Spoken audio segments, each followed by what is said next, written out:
Tenim aquí 4 radicals ramificats que reben uns noms especials.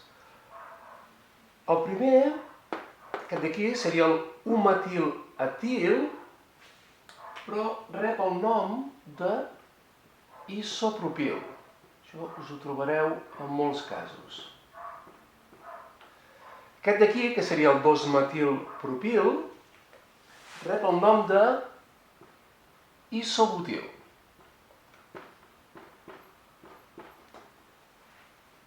Aquest d'aquí, que és el 1-metilpropil, rep el nom de secbutil. I per acabar, aquest d'aquí, que és el 1,1-dimetil-etil, rep el nom de terbutil. Terbutil.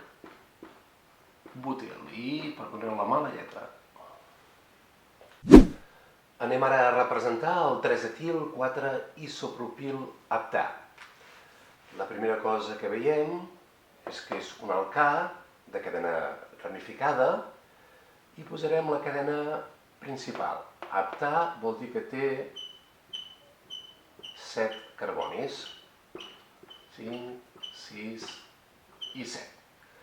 En el carboni 3 hi posarem un etil, són 2 carbonis, i en el 4 el isopropil, que ara acabem de veure, que seria aquest d'aquí. Un cop hem acabat, posem els hidrògens que calguin, de manera que cada carboni tingui 4 enllaços.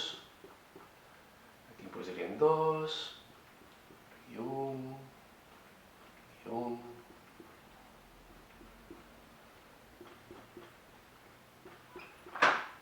Però no deixar-me'n cap, ni aquí 2, i aquí 3.